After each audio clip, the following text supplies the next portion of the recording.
Bonjour.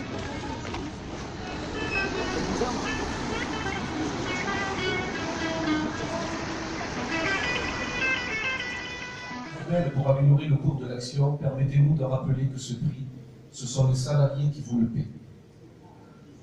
En France, le groupe donne autant pour augmenter les salariés que pour ses bonnes œuvres, telles Notre-Dame. Des salariés pourtant qui ont dû fournir plus d'efforts pour produire plus de bénéfices. Des salariés parqués dans des bâtiments comme le 147 à Issy-les-Moulineaux. Des salariés, au féminin, moins payés que les hommes. Et il ne suffit pas de confier quelques copines à rejoindre les copains au conseil d'administration pour faire oublier le machisme. La question. Des salariés trop vieux, pas assez rapides, pas assez mobiles, une mauvaise notation, accident de la vie qui fait que vous n'êtes pas au top à un moment donné, engagement dans des instances du personnel ou dans le syndicat, et c'est la route vers la sortie. On vous attend au virage, les managers mettent tout en place pour vous faire craquer. Nous vous rappelons notre procédure d'alerte pour discrimination par rapport à l'âge. Paul, viens rencontrer les élus CGT de Capgemini Dance, ex-Sogeti High-Tech. Demande ce que sont devenus les deux salariés Christian et Milan depuis 3 ans. L'électricité, l'essence, le coût de la vie augmente, plus vite que nos salaires. La seule et unique richesse du groupe est le travail accompli par la matière grise des salariés. N'attendez pas qu'elle brûle, comme Notre-Dame, pour voler à notre secours. Les salariés ne doivent pas perdre leur pouvoir d'achat. Nous ne voulons pas d'un accord de rattrapage partiel, mais demandons un véritable accord pérenne qui garantisse l'évolution de tous les salaires, pas seulement le tien, celui d'Emma ou celui de Thierry, ou des plus méritables. Prenez soin de vos salariés, c'est votre gagne-pain. Merci pour nous.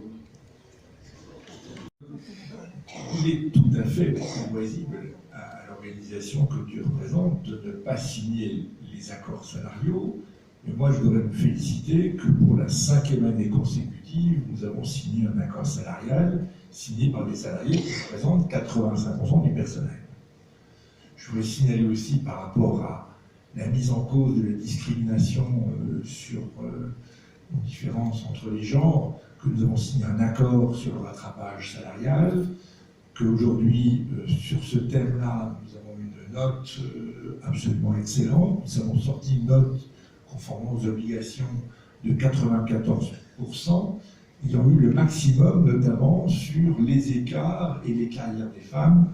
Ça veut dire le seul écart que nous ayons eu, 94, non pas plus, c'était sur la présence de trop de nombreuses femmes dans les plus hautes rémunérations du groupe.